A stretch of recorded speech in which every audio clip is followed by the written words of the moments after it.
What's going on, Charger fans? Welcome back to another episode of Chargers Talk 4630. I'm your host, Stacey Mallory, and today I just want to come on here and talk from the heart for a few minutes. Not about stats, not about coaching decisions, but about us, the fans, the family, and the people here. It's only a few Chargers podcasters out here, and they all are excellent choices, and so I support them all. As I watched a few of them yesterday, you can see everybody's upset, and so was I. We were all venting about how bad the defenses look this season, and with all due respect, I want to come from a different angle today. I want to give you something different from the heart. You know, I started this podcast about 3 years ago, and from the beginning, living out here in New Jersey, I didn't really know too many Charger fans. For years, I felt like I was on an island by myself, right? But since doing this podcast, going to games and connecting with you guys online, man, I met some really good people that love the powder blue just like I do. And that changed everything for me. I went from thinking, man, it's just a few of us out here to finding out there's a whole Charger fan organization in New York that throws big tailgates, gives away jerseys, and all kinds of things that bring people together. And it's just a cool thing to do, right? But you know what? I've met Charger fans from all walks of life, different states, different countries, all kinds of backgrounds and cultures. And it's just amazing how football can bring so many people together. I talked to a young fan yesterday, and he's only been a Charger fan for about 10 years. He was really down after that last game, like really down. He told me he didn't even feel like going to work or a few other things that concerned me. Have you ever been DMing or texting someone and you feel like the message is not coming through the way you want it or was taken the wrong way? So that's what happened, and I asked him, would it be okay if I gave him my number so we could chat a few minutes so we can have clarity on a few things? He said, okay, so I sent him my number, and we talked for about 30 minutes. And he kept asking me, you don't seem too upset. You ain't pissed off about the game? You ain't pissed that we not the team that you thought we were? I told him, of course I'm upset. I care about this team just like you do.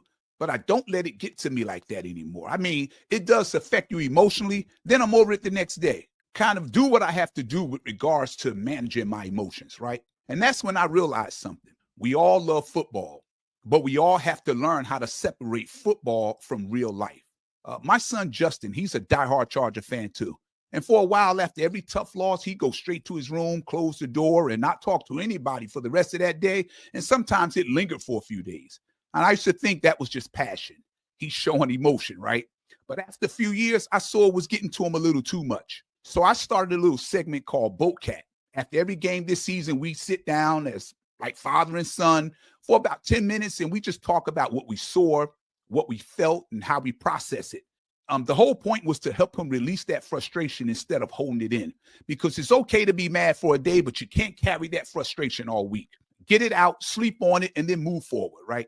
And that's really what I want to share with every football fan out there, and not just Charger fans, whether you root for the Bills, the Vikings, the Chiefs, whoever. Don't let the game control your emotions. Let it be what it's supposed to be, fun, right?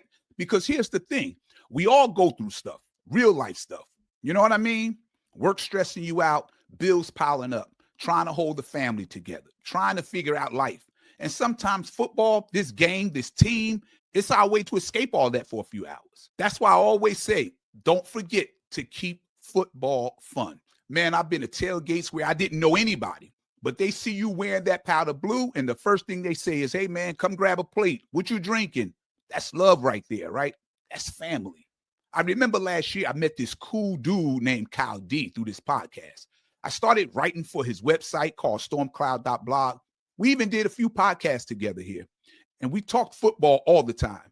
Then we finally met up at a tailgate party in Jersey when we played the Giants. So I'm talking with a few fans, and somebody comes up from behind me and says, you know, I didn't come all the way from San Diego to Jersey and wasn't going to see my boy. I turned around, and there was Kyle D. Man, it was like we known each other for years. I FaceTimed my wife with Kyle D, and she was like, wow, I'm so glad you guys finally meet. Then he FaceTimed his wife, and he's like, look who I'm with. When I got in the camera, she says, oh my, that's so beautiful. I'm so glad you guys finally met. And he talks about you all the time. And it was nothing but smiles, man. I didn't know Kyle D from a can of paint.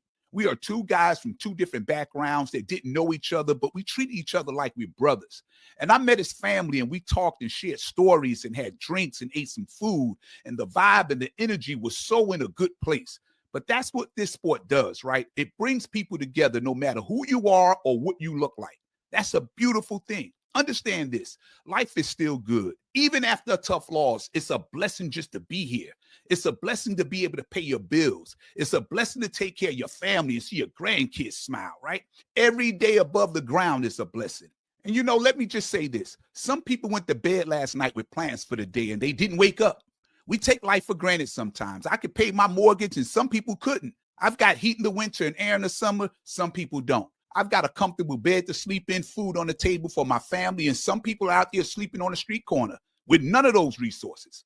Whether it's their fault or not, that's their reality. So if you're sitting there listening to this podcast right now with a phone in your hand or watching on a computer, you good, you blessed.